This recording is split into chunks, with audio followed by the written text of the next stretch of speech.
Hey guys, स्वागत है आपका आज की क्लास में जिसमें हम सीखेंगे एरेज के बारे में। अभी तक के पूरे कोर्स में हमने अभी तक वेरिएबल्स के बारे में सीखा है, कंडीशनल स्टेटमेंट्स के बारे में सीखा है, डेटा टाइप्स के बारे में सीखा है, ऑपरेटर्स के बारे में सीखा है, हमने लूप्स के बारे में सीखा है और आज हम सीखेंगे एरेज के बारे में। ये सब मिला के आपका जो जावा का बेसिक सिंटेक्स होता है ये कवर हो जाएगा और इसके साथ इस कोर्स का ये पार्ट खत्म हो जाएगा। इस कोर्स के सारे असाइनमेंट और सारे लेक्चर्स आपको फ्री में न्यूटन स्कूल की वेबसाइट में मिलेंगे, जहां जाके आप इसको प्रैक्टिस कर सकते हैं। उस कोर्स का डायरेक्ट लिंक मैंने नीचे आपको लिंक डिस्क्रिप्शन बॉक्स में दिया है, आप जाके वहां से देख सकते हैं। तो आइए शुरू करते हैं, समझते हैं एरेज क्या होते हैं। मैं अपनी स्क्रीन शेयर करता हूं आपके साथ। तो अभी तक हमने देखा है कि अक्सर हमें कई बार एक ही टाइप के बहुत वेरिएबल्स डिफाइन करने पड़ते हैं। जैसे मान लीजिए कि किसी आपके कोड में आपको बहुत सारे स्टूडेंट्स के मार्क्स डिफाइन करने पड़े हैं ना, तो आप क्या करेंगे, अब आप पहला एक वेरिएबल बना देंगे है ना, उसका नाम लिख देंगे आप इंट एस और मार्क्स है ना, यानी इसका मतलब स्टूडेंट के मार्क्स और स्टूडेंट मार्क्स 1 यानी कि पहले स्टूडेंट के मार्क्स कितने हैं। ठीक है, उसको आप बोल देंगे 60 है मान लीजिए। दूसरा स्टूडेंट ले लेंगे आप, student marks 2 is equal to 70 है ना, और ऐसे कर करके अगर मान लीजिए आपके पास शॉर्ट स्टूडेंट्स है तो आप इंट एस मार्क्स 100 तक आप लिखेंगे। तो वो करना कितना ज्यादा टीडियस है, और कई बार क्या होता है हमको स्टार्टिंग से पता भी नहीं होता है कि कितने स्टूडेंट्स होने वाले हैं कितने नहीं है। तो हमें कई बार बहुत अलग अलग वेरिएबल का साइज का भी डेटा रहता है। तो ये सबको स्टोर करने के लिए, यानी जब भी आपके पास एक collection of same data type के ऑब्जेक्ट्स होते हैं, तब आप उनको अगर एक साथ सेव करना चाहते हैं, उनके लिए एरेज बहुत काम आते हैं। आइए मैं इसके लिए आपको एक आपके पुराने स्कूल के टाइम की मेमोरीज में ले चलता हूँ। तो दरअसल अपने स्कूल के दिन याद कीजिए आप। स्कूल के दिनों में अक्सर आपकी ऐसे असेंबली लगती होगी, यहाँ आपकी प्रिंसिपल मैम खड़ी होती होंगी यहाँ पर। ठीक है, यहाँ आप बच्चे लोग 1 2 3 ऐसे 4 5 लगा के बहुत लंबी लंबी लाइंस लगा के खड़े होते होंगे यहाँ पर, है ना। अब क्या है, यहाँ पर मान लीजिए कि 30 नंबर का बच्चा कोई मस्ती कर रहे हैं, तो प्रिंसिपल मैम को यार अब 50 लोग हैं 100 लोग हैं, बड़े बड़े स्कूल में तो हजार हजार लोग होते हैं, तो सबका नाम याद रखने की जरूरत नहीं। बट चूंकि अब सब सीक्वेंशियल ऑर्डर में खड़े हैं यहाँ पर और एक साथ लाइन लगा के खड़े हैं, तो प्रिंसिपल हमको सिंपली यहाँ पर खड़े होकर बोलना है, ये 30 नंबर वाले बच्चे मस्ती मत करो, नंबर अब काट लूंगी तुम्हारे, है ना, ये सजा मिलेगी। तो उस तरह से बहुत ईजी हो जाता है प्रिंसिपल मैम के लिए भी रेफर करना किसी को भी। दूसरा चीज याद रखिए आप कि भाई कई ऐसा आपके जब स्पेशली जो लोग मतलब स्ट्रिक्ट टाइप के स्कूल्स में पढ़ते होंगे, वहां पर नेल्स वगैरह की चेकिंग बहुत इंपॉर्टेंट होती होगी। तो यहाँ पर जब अक्सर क्या होता है कि आपके किसी टीचर को अपॉइंट कर दिया, जो क्या करेगा एक एक करके बच्चे पे जाएगा, पहले पे, दूसरे पे, फिर तीसरे पे, फिर चौथे पे, फिर पांचवे पे, फिर छठे पे, ऐसे ऐसे करके हर एक पे जाएगा और चेक करेगा कि उसने नाखून लगा रखे हैं सही से या नहीं है उसके, है ना, नाखून सही से कटे हुए हैं कि नहीं, जूते पॉलिश है कि नहीं। तो वो एक एक करके जब जाता है तो उसको इटरेशन बोलते हैं। ठीक है, तो दरअसल कंप्यूटर की मेमोरी में भी इसी तरह से एरेज अपना डेटा सेव करते हैं। दरअसल होता कुछ नहीं है, हमारे जो कंपाइलर भैया है ना, जब भी हम उनको बोलते हैं कि एरे बनाओ जाके, तो वो क्या करते हैं कि कंप्यूटर की मेमोरी में जो खाने होते हैं उसमें, है ना, जब वेरिएबल बना रहे थे तब एक खाना रिजर्व करते हैं। जब वो एरे बनाते हैं तो वैसे 5-6 खाने जो इकट्ठे खाली पड़े हैं उनको ढूंढते हैं और उनको रिजर्व कर लेते हैं और उससे एक एरे बनता है। तो आइए देखिए आइए देखते हैं हम कि एरेज को हम इनिशियलाइज कैसे करते हैं। एरेज को डिक्लेयर करने के लिए बहुत सिंपल तरीका होता है। मान लीजिए अब आप एक वेरिएबल बनाएंगे जिसका नाम रखा आपने एस मार्क्स, है ना। अब जस्ट ऐसे ही समय आप कोई भी पढ़े तो इजीली समझ में आए, तो इसका मान लीजिए मैं एर यानी एरे को रिप्रेजेंटेटिव यहाँ लिख दे रहा हूँ, ठीक, किसी को समझ में आ जाए ना। अब जब भी मुझे एक एरे डिक्लेयर करना होता है तो सबसे पहले मैं जैसे एक नॉर्मल वेरिएबल डिक्लेयर करता हूँ, उसका डेटा टाइप डालता हूँ, फिर नाम डालता हूँ, ऐसे ये भी लिखता हूँ। जस्ट मैं वेरिएबल के आगे जो डेटा टाइप है मेरा, उसके आगे मैं एक स्क्वायर ब्रैकेट लगा देता हूँ इस तरह से। तो अगर आप यहाँ देख रहे होंगे तो हमने यहाँ पर एक स्क्वायर ब्रैकेट लगाए हैं, चालू किया और बंद किया। इस तरह से मैं एक नया एरे डिक्लेयर करता हूँ। ठीक है, अब जैसे बाकी वेरिएबल्स होते हैं वैसे ही एरे भी होता है कि आप चाहे तो उसी लाइन में डिक्लेयर कर दीजिए, उसको उसकी वैल्यू सेट कर दीजिए, या अगली लाइन में कर दीजिए, आप कोई फर्क नहीं पड़ता। मैं इसी लाइन में सेट कर देता हूँ एक बार का। तो अब मेरे को अगर वैल्यू सेट करनी होती है तो वो मैं कैसे करता हूँ, उसका तरीका होता है एक करली ब्रेसेस बनाता हूँ, है ना, और उसमें मैं क्या रखता हूँ, एरेज की वैल्यू रखना चालू करता हूँ। तो मैं रखूंगा जैसे पहले मान लीजिए पहले स्टूडेंट के 23 मार्क आए हैं, दूसरे के 25 आए हैं, तीसरे के 67 आए हैं ना, ऐसे ही 78 आए हैं, 89 है, और so on and so fourth, कितने भी मेरे को डालना है यहाँ पर मैं डाल सकता हूँ। और मैं बस इसको कर दिया, यहाँ पर छोड़ दूंगा। अब यहाँ पर हुआ क्या है, जब जैसे ही मैंने ये किया तो मैंने एक एरे डिक्लेयर किया है और उसमें मैंने 5 वैल्यूज डाली है ना, 23 25 26 27 78 और 89। अब जैसे ही कंपाइलर भैया आएंगे यहाँ पर, वो देखेंगे अच्छा ये स्क्वायर ब्रैकेट्स है, तो मतलब वो समझ जाएंगे कि एरे की बात हो रही है। वो यहाँ इसका नाम नोट कर लेंगे और वो मेमोरी में जाएंगे, जो अपने हमारी खाने वाले रूम है ना, उसमें वो इंटीजर वाले खाने वाले रूम में जाएंगे और वहां जाके लगातार 5 ऐसे खाने इंटीजर के जो ढूंढेंगे वो जो खाली पड़े हैं और उनको रिजर्व करके रखेंगे।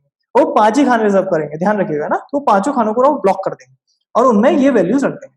ठीक है, तो इस तरह से हमने एक एरे को डिक्लेयर कर। अब सबसे पहली चीज, जैसे अभी हम स्कूल की असेंबली की बात कर रहे थे ना, तो अक्सर हम ये करते हैं कि भाई तीसरे नंबर का बच्चा तू खड़े हो जाए ना, ऐसा बोलते हैं अपन।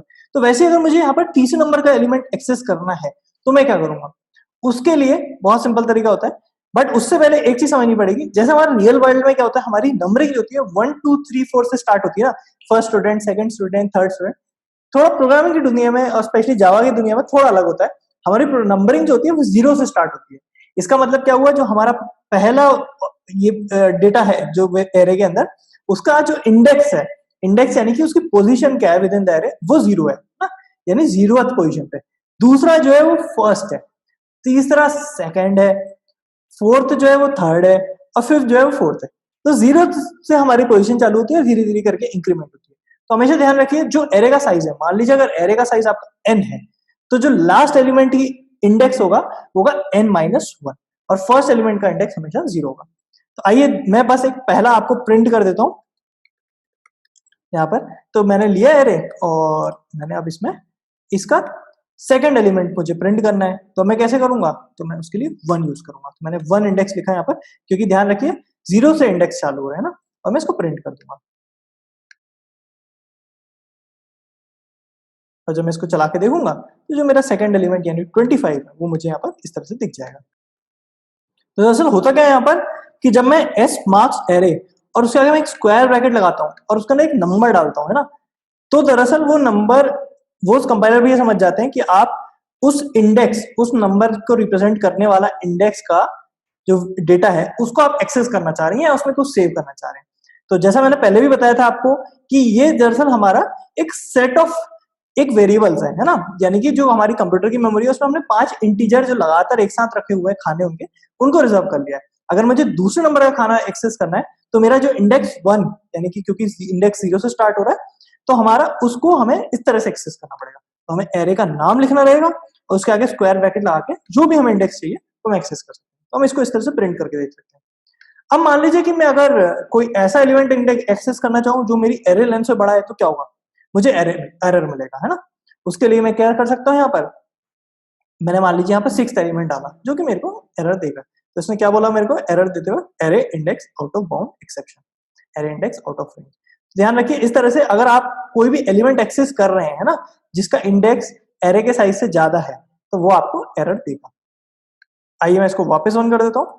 अब जैसा मैंने बताया था, क्या मैं इसकी वैल्यू चेंज कर सकता हूं, तो एक बार फिर से सोचिए आप कि हमने कंप्यूटर की मेमोरी में दरअसल किया क्या है। हमने कुछ नहीं किया है, हमने सिंपल 5 वेरिएबल्स रिजर्व कर लिए हैं जो इंटीजर टाइप के, और जो लगातार रखे हैं ना, है तो वो इंटीजर वेरिएबल्स ही। जो भी चीजें मैं इंटीजर वेरिएबल के साथ कर सकता हूँ, जिस तरह से मैं इंटीजर वेरिएबल्स को यूज करता हूँ, बिल्कुल उसी तरह से मैं एरे के भी इंडिविजुअल जो मतलब एलिमेंट्स हैं उनको भी एक्सेस कर सकता हूँ या यूज कर सकता हूँ।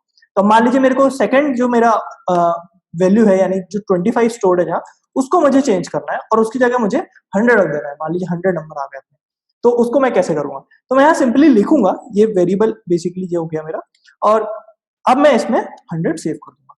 अब मैं इसको जब मैं वापस प्रिंट करके देखूंगा तो मुझे 100 मिलेगा यहाँ पर। तो दरअसल मेरा यहाँ क्या हो गया है कि मैंने इस तरह से इसको एक वेरिएबल की तरह ही यूज में आ रहा है यहाँ पर। तो बिल्कुल जैसा हमने यहाँ देखा, ये 100 प्रिंट हो रहा है। अब अक्सर क्या होगा, स्पेशली जब आप इंटरव्यूज के लिए क्वेश्चन सॉल्व करेंगे, कुछ करेंगे, तो आपको एरे दे दिया जाएगा, है ना, और उसके बाद आपको उसकी लेंथ भी नहीं बताई जाएगी, तो आपको पता करना होगा उसकी लेंथ क्या होती है। उसके लिए जावा ने एक बहुत ही सिंपल सा हमें फंक्शन दे रखा है। उसके लिए आपको कुछ नहीं करना होता, बस आपको जाके जो एरे का नाम है और उसके ऊपर एक लेंथ की प्रॉपर्टी होती है, उसको यूज करना होता है।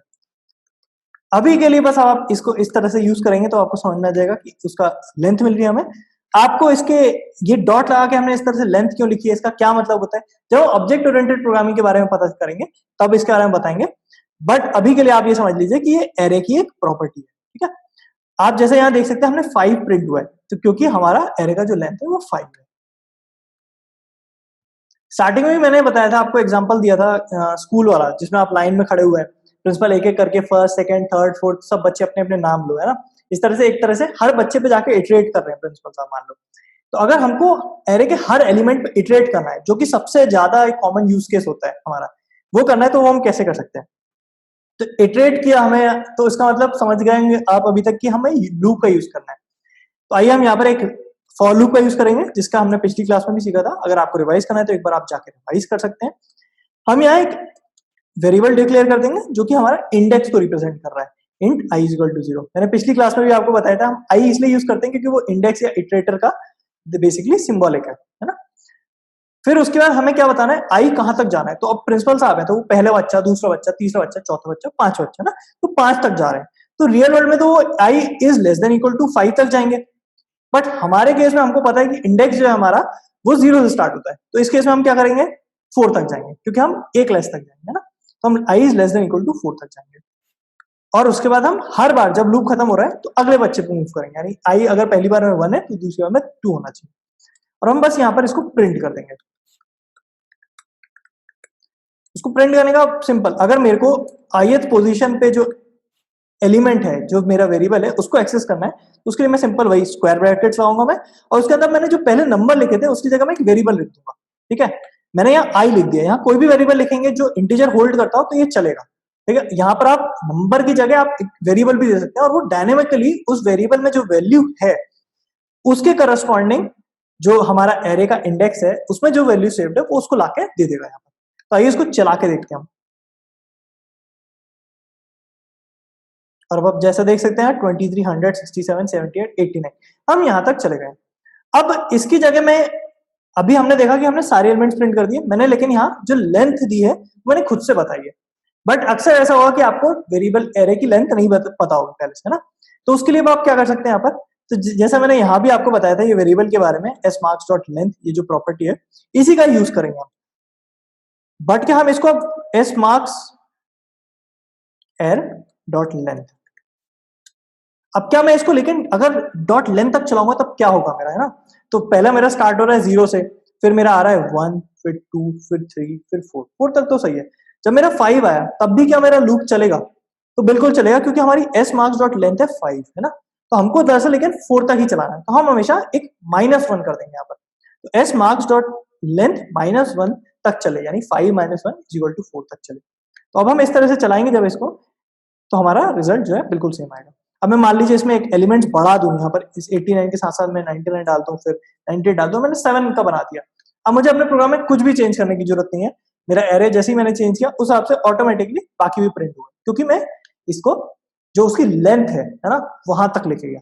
और चूंकि इंडेक्स हमारे 0 से स्टार्ट होते हैं, मैं बार बार यह दोहरा रहा हूँ क्योंकि हम लोग अक्सर स्टार्टिंग में जो लोग प्रोग्रामिंग करते हैं वो गड़बड़ करते हैं। हमारे इंडेक्स 0 से स्टार्ट होते हैं, तो अगर आपको सेकंड एलिमेंट एक्सेस करना है तो 2 - 1 आपको करके आपका इंडेक्स आएगा। ऐसे ही 6th एलिमेंट एक्सेस करना है तो 6 - 1, और nth यानी कि आपको जो लेंथ के बराबर का एलिमेंट एक्सेस करना है तो लेंथ -1 से आप एक्सेस कर सकते हैं। तो इस तरह से हमने लूप जो एरे है उसके एक एक एलिमेंट पे हमने इटरेट किया। अब मान लीजिए कि मुझे किसी ने बोला कि यार ये सारे क्लास में बच्चों के मार्क्स है ना, अब मुझे इन मार्क्स का एवरेज निकालना है, तो मैं कैसे कर सकता हूँ वो? ठीक है, तो सबसे पहले एक चीज तो यह है कि जब भी मेरे को एवरेज निकालना है रियल वर्ल्ड में, तो मैं क्या करूंगा, सबका सम करूंगा एक एक करके, है ना। तो सबसे पहले तो मैं एक सम बना लूंगा। तो आइए सबसे पहले एक सम ही बना लेते हैं, int sum is equal to, अभी के लिए मैं 0 से इनिशियलाइज कर दूंगा, 0 कोई फर्क नहीं पड़ता वहां पर, है ना। अब मैं इसको यहां जाऊंगा और सम के अंदर मैं हर मार्क्स को, एक एक मार्क्स के ऊपर जाऊंगा, एक एक बच्चे के मार्क्स के ऊपर जाऊंगा और उसमें जोड़ दूंगा। अब मुझे पता है कि मेरे को ith पे जाना है, तो मैं s marks of i use करूंगा।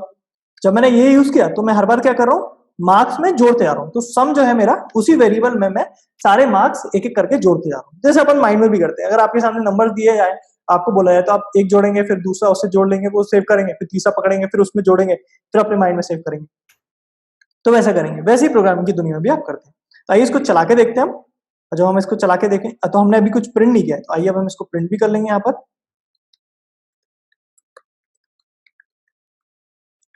यहाँ मैंने सम प्रिंट कर लिया है। जब मैं इसको प्रिंट करूंगा तो मुझे यहाँ पर इसका सम मिल जाएगा, यानी टोटल मार्क्स जो है मेरे 554 है। अब मुझे एवरेज जानना है, मान लीजिए, तो मेरे को क्या करना रहेगा, मेरे को लेंथ से डिवाइड करना है। एवरेज क्या होता है, सम divided by total number of elements. मैं क्या करूंगा यहाँ पर, अगर मुझे एवरेज प्रिंट करना है तो मैं सम को डिवाइड कर दूंगा जो एरे है मेरा उसकी लेंथ से, है ना। ये तो सिंपल मैथमेटिकल फंक्शन है हमारा। जब मैं इसको करूंगा तो मुझे मेरा क्लास का एवरेज मिल जाएगा मेरे को, यानी क्लास का हमारा जो एवरेज है वो 79 है।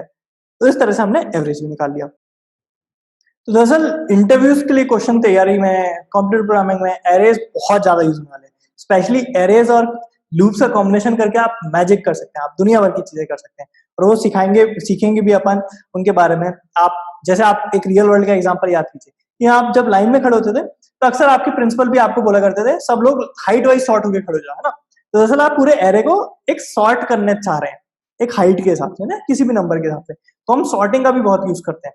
ऐसे ही कई बार ये भी होता था, जैसे स्पेशली पीटी का पीरियड हो तो आपके जो प्रिंसिपल होंगे वो बोलते होंगे 2 टीम बना लो, एक 1 वाली या जो स्पोर्ट्स टीचर है आपके बोलेंगे एक इवन नंबर में जो लोग हैं उनकी अलग टीम बना लो, और जो ऑड नंबर वाले लोग हैं उनकी अलग टीम बना लो।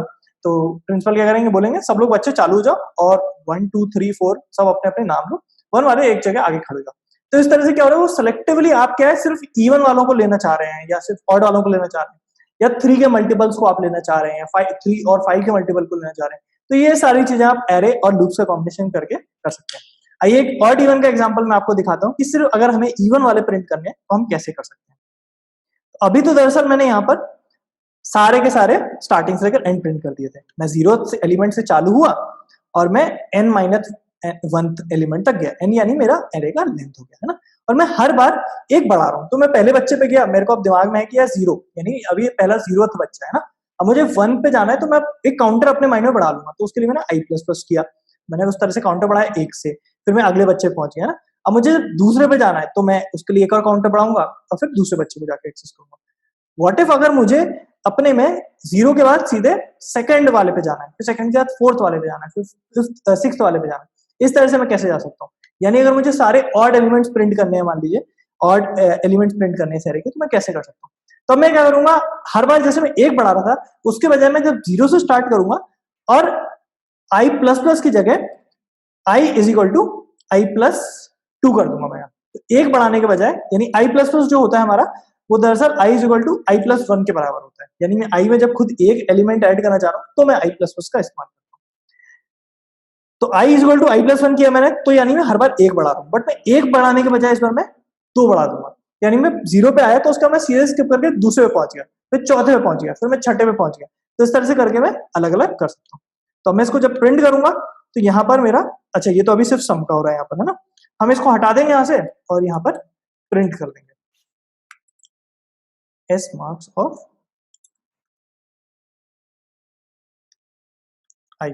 तो हम ith एलिमेंट ले रहे हैं और यहाँ इसको हम हटा देंगे, ये जो हमने लाइन लिखाई है इसको कमेंट आउट कर देते हैं।